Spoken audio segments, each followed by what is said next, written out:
बोलती पुस्तके. ज्यांना वाचनाचा नाद त्यांना बोलती पुस्तके घाली साद.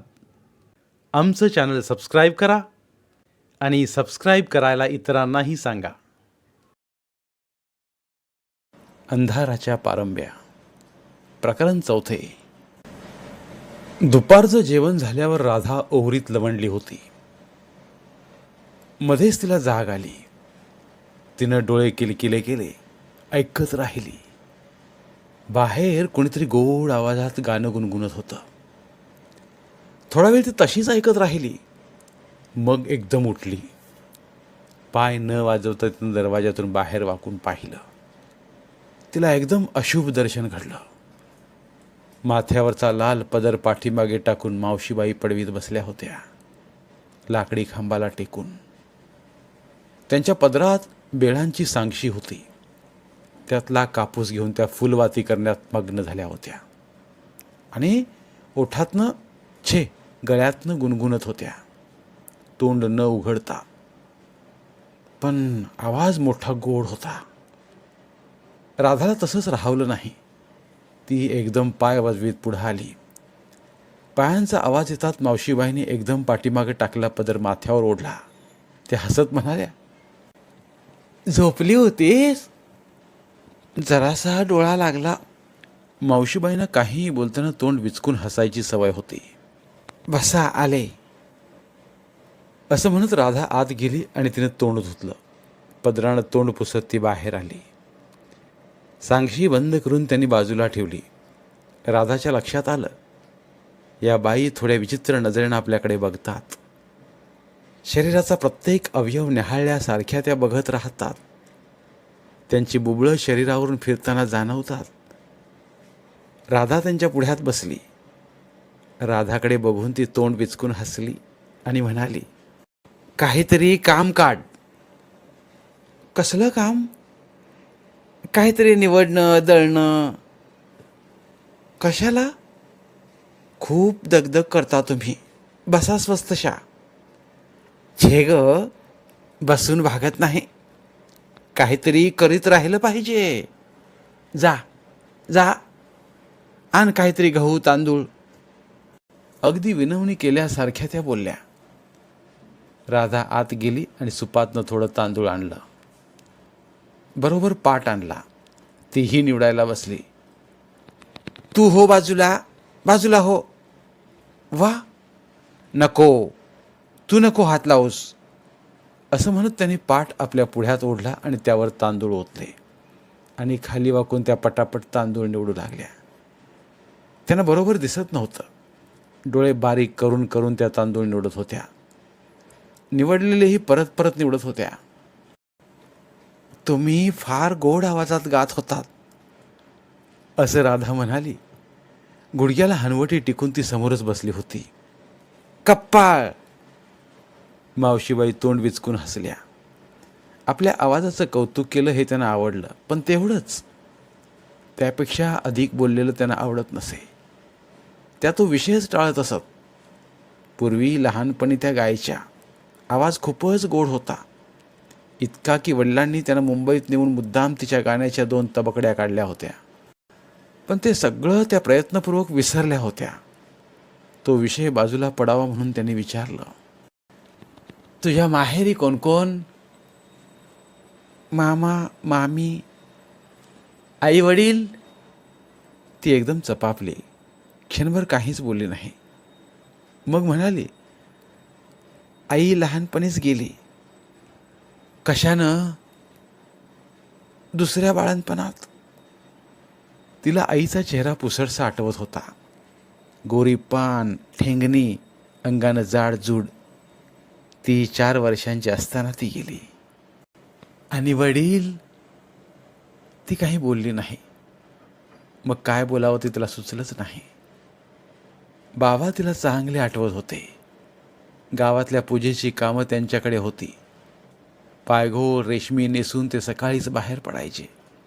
डोक्यावर ओल्या पंचाची घडी, हातात पळी, पंचपात्र आणि फुलांची एक परडी. अंगानं पुरे उंच, गोरे, तांबूस, सर्वांगाला गंधाचे पट्टे ओढून बाहेर पडायचे ते. गावातल्या ब्राह्मणांच्या 7-8 पूजा. एकादशन्या लघुरुद्र आटोपून दुपारी 12पर्यंत परत यायचे. मग स्वतःच्या हाताने सगळं जेवण करायचे. एक मळकट पंचा नेसून चुलीसमोर बसायचे आणि फुंकणीनं लाकडं फुंकत भात भाजी वरण करायचे. राधाला वाढायचे, आपण जेवायचे. त्यानं भुरकून आवाज काढीत जेवायची सवय होती. खूप बोलायचे. घरी आले की राधाला मांडीवर घ्यायचे. तिचे परत परत पापे घ्यायचे. तिला पुराणातल्या गोष्टी सांगायचे. 5-6 वर्षाशी गेली.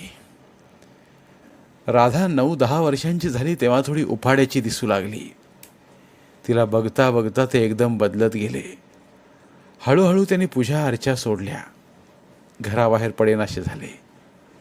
फक्त पडवीत जपमाळ घेऊन जप करायचे. राम नामाचा जप. घरातलं सगळं राधाच करायची, सारा स्वयंपाक सुद्धा. मग त्यांनी बोलणंच टाकलं. वाचा गेल्यासारखे ते गप्प राहू लागले. टकटक बघत राहिले. आणि मग एके दिवशी राधाला घेऊन तिच्या मामाच्या घरी आले. रात्रभर काहीतरी बोलले. काय बोलले ते तिला कधीच कळलं नाही. आणि मग 2-4 दिवसांनी एकाएकी अदृश्य झाले. मामा म्हणाले, नाथांनी संन्यास घेतला. राधा अवघ्या 10 वर्षांची होती. तिला काहीच कळलं नाही. संन्यास कशासाठी? एकदा मामी म्हणाली, तू आता आईसारखी दिसतेस. मोह व्हायला नको म्हणून गेले. तरीही तिला त्यावेळी काहीच कळलं नाही. प्रश्न विचारून मावशीबाई उत्तरासाठी थांबल्या होत्या. बाबा घरी नसतात. कुठं असतात? त्यांनी संन्यास घेतलाय, घर सोडलंय. मी 10 वर्षांची होते तेव्हापासून ते कुठेतरी गेले ते गेलेच. लग्नाला आलेच नाहीत. त्यांना कळणार कसं? आणि कळवायचं तरी कुठं?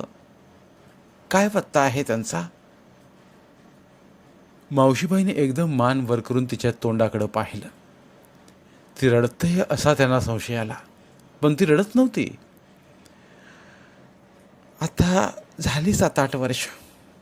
कुठं आहेत कोण जाणे, असं स्वतःशीच म्हणत तिनं दीर्घसा उसासा टाकला. बराच वेळ शांततेत गेला. तांदूळ निवडून झाले. पाटाच्या आसपासची जागा साफ करून झाली. राधानं थोडा वेळ विचार केला.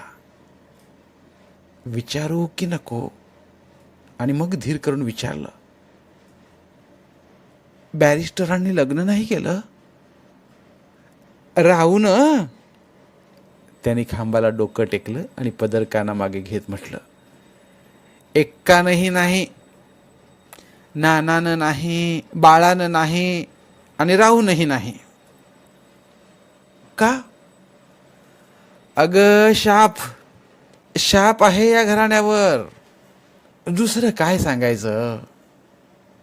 बघ ना, ते दोघे कसे बसले आहेत ते बघ. सगळं मला करावं लागतं. निदान यानं तरी करावं, राहू न तर तेही नाही. का? विचारणार कोण? अजूनही करू शकतील. आता झाला घोडा, आता काय करणार? बऱ्यापैकी होती मुलगी, ती हातची घालवली. कोण होती? राव बहादर गोळ्यांची मुलगी. मोठं घराणं, राव बहादर. दोन्ही हात कानावर उडवीत मावशीबाई पुन्हा पुन्हा तेच सांगू लागल्या.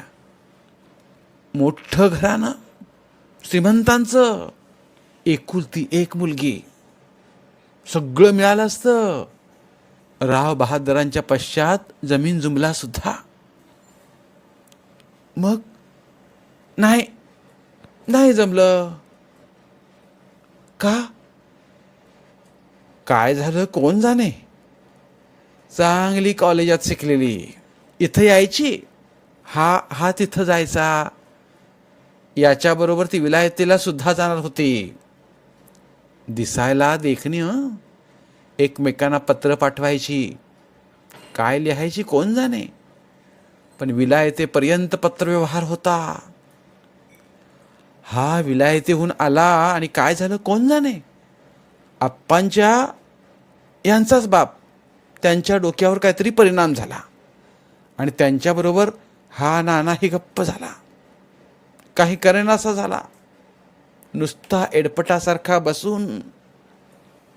मध्येच त्याने आवाज खाली आणला आणि एकदम पुढं वाकून डोळे मिचकावीत म्हणाल्या, त्याला माझ्याशी लग्न करायचं होतं. बोलता बोलता दात विचकून त्या विचित्र हसल्या. कोणाला? राधानं थोड्या आश्चर्यानंच विचारलं. नानाला. त्यावेळी तुमचं हे असं झालं होतं ना? हो, तरीही त्याला करायचं होतं. म्हणजे बघ काय ते. कशावरून? ते तसं म्हणाले. त्याला करायचं होतं लग्न माझ्याशी. एवढंच त्या परत परत म्हणाल्या. तो आत्ता असा दिसतो म्हणून जाऊ नकोस. पूर्वी मोठा छकडा दिसायचा तो. छकडा शब्द राधाला मोठा गमतीचा वाटला. पुढे काही वर्ष लक्षात राहिला. छकडा. तिनं थोडा वेळ नानांचं तरुणपणीचं रूप डोळ्यांसमोर आणायचा प्रयत्न केला. खरंच बरे दिसले असतील. नाना आप्पांबरोबर बसला आणि ती मला वाटतं बिथरली. मावशीबाई स्वतःला सांगितल्यासारखं सांगत होत्या. कोण? तीच गोळ्यांची दमयंती. मी तिला किती समजावून सांगितलं. म्हटलं एक भाऊ असा झाला म्हणून दुसरा होतो का? पण तिला पटलं नाही. तिनं मग तिचं कोण पसऱ्या करंदीकर म्हणून होता त्याच्याशी लग्न झालं. तोही याच्यासारखाच होता. पुढे मग बाळणपणात गेली असं ऐकलं होतं. असं म्हणून त्याने एक दीर्घसा सुस्कारा सोडला आणि मान पाठीमागं टेकली. बराच वेळ डोळ्याच्या पापण्या हलवीत त्या कुठंतरी बीट बीट बघत राहिल्या. आतल्या आत कशाचा तरी विचार करीत राहिल्या. बसा, थोडा चहा टाकते, असं म्हणत राधा सूप घेऊन उठली. टाक टाक थोडा, अर्धा पेला पुरे, असं म्हणत त्याही मागोमाग उठल्या आणि राधाच्या मागून आत गेल्या. त्या आत आलेल्या राधाला नको होत्या. आपल्या संसाराला दृष्ट लावणार, आपला संसार झाला नाही, दुसऱ्याचा संसार पाहवणार नाही. तेवढ्यात मावशीबाई म्हणाल्याच, वा वा, दृष्ट लागेल असा छान संसार मांडलाय. त्या सगळ्या टकटक नजरेनं बघत राहिल्या. पुन्हा पुन्हा दोन्ही बाजूला मान हलवीत कानामागं पदर घेत राहिल्या. ओठातल्या ओठात चोरट चोरट हसत राहिल्या. बघता बघता बराच वेळ काही बोलल्याच नाहीत. त्यांना बोलताच आलं नाही. राधा त्यांच्या नकळत सगळं निरखून बघत होती. राधानं लाडू चिवडा चकल्या घालून एक थाळा भरला आणि पुढ्यात ठेवला. मावशीबाई भिंतीला टिकून थपकल मारून बसल्या. पुढ्यातल्या भरलेल्या थाळ्याकडे 2 क्षण बघतच राहिल्या. काही उचलावं की उचलू नये. थोडा चिवडा, खालचा खालचा, खारट खारट, पण नको. ते सगळं पुढ्यात सुद्धा माझ्या ठेवू नकोस, त्या म्हणाल्या. थोडं काहीतरी घ्या लग्नाचं म्हणून, राधा म्हणाली. नाव काढू नकोस. मी असलं काही खात नाही, बघत सुद्धा नाही मी, असं म्हणून त्यांनी चहाचं फुलपात्र उचललं. गरम गरम पदरात धरून त्या भुरक्यानं चहा पिऊ लागल्या. चहा पिताना त्या भुर्र भुर्र आवाज सुरेख काढीत होत्या. तुमचे यजमान काय करीत होते? मध्येच राधानं कुतूहल म्हणून विचारलं. कप्पाळ, शाळेत शिकत होते ते. मी 7 वर्षांची आणि ते 12 वर्षांचे. 4थीत का 5वीत होते. बोलता बोलता फुलपात्र तसंच धरून त्या कुठंतरी बघत राहिल्या. राधाला वाटलं त्यांच्या डोळ्यात आठवणीनं पाणी आलं असावं, पण नाही. त्या नुसत्याच कुठेतरी बघत होत्या. झालं काय त्यांना? राधानं मान हलवली. तिला आश्चर्य वाटलं. एकदम कपाळाला हात लावी त्या हसल्या. त्याने तोंड विचकलं. आपल्या कर्माला हसाव्यात तशा हसल्या. प्लेगात ग, प्लेगात गाठ आली, गाठ आली असं झालं. इकडे पळतात तिकडे पळतात, सुजिरांच्या भयानं ग. सुजीर मग सगळ्यांनाच उचलून घेऊन जात, म्हणून नुसती पळापळ. मला तर काहीच कळालं नाही. मी सागर गोटे खेळत होते. त्यामध्येच थांबल्या. बराच वेळ काही बोलल्याच नाहीत. राधा अस्वस्थ झाली होती. त्यामध्येच अस्पष्टशा पुटपुटल्या. आता तर धड काही आठवत सुद्धा नाही. दिसायला कसे होते? राधानं विचारलं. तिला एक एक कुतूहल. कुठं काय आठवतं ग? रुपडं काही डोळ्यांसमोर येतच नाही. जांभळी जरीची टोपी, कानात बिग बाळी, एवढं डोळ्यांसमोर येतं. रेघा रेगांचं खमीस, खमिसाला गळेपट्टी, एवढं आठवतं. बोलता बोलता त्या लाल बुंद झाल्या, विस्तवासमोर बसल्यासारख्या.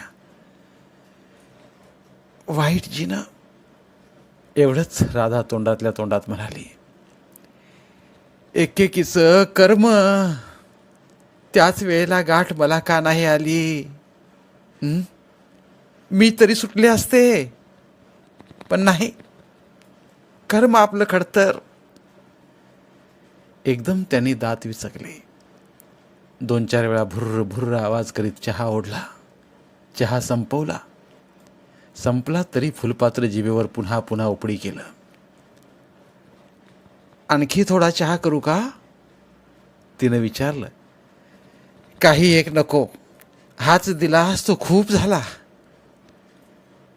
फुलपात्र खाली ठेवून त्या भिंतीला टेकल्या. पाठीची केंगटी झाली. मग आपलीच कर्मकहाणी सांगितल्याप्रमाणे सांगू लागल्या.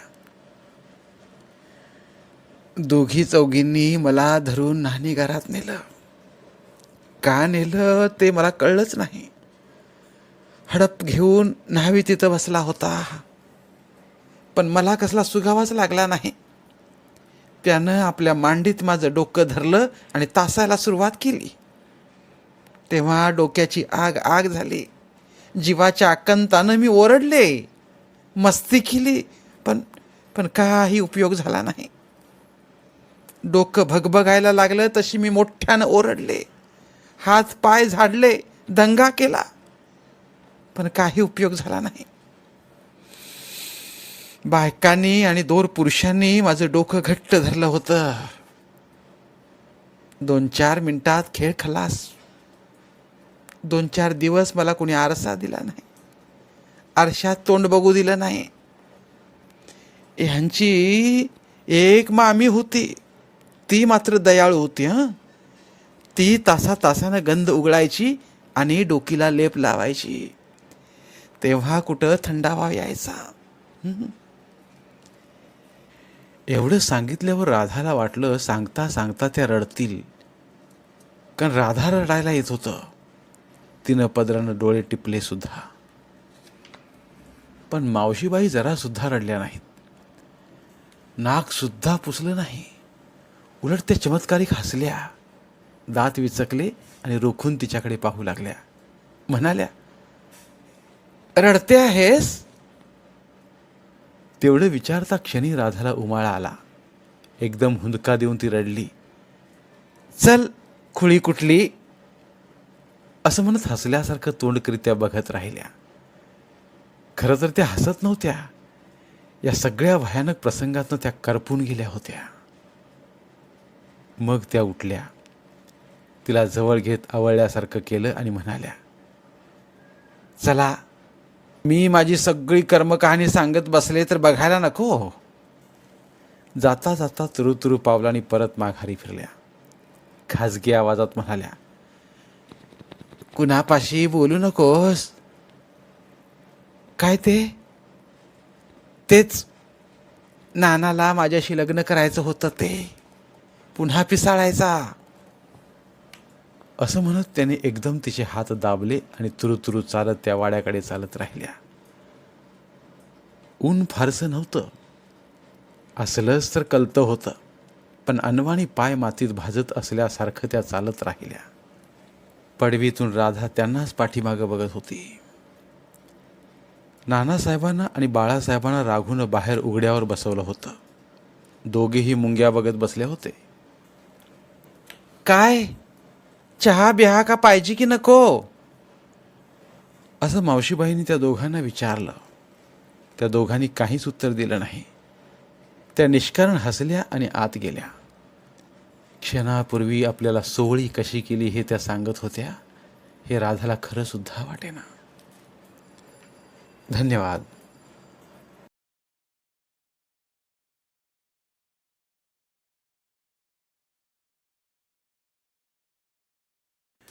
धन्यवाद. प्रिय श्रोते मित्र हो, आपल्यासाठी एक आवाहन. आमच्या चॅनलच्या प्लेलिस्ट विभागात तुमच्यासाठी शेकडो कादंबऱ्यांचे ऑडिओ बुक्स उपलब्ध आहेत. तिथे प्रत्येक कादंबरीचे सर्व भाग एकत्रित मिळतील.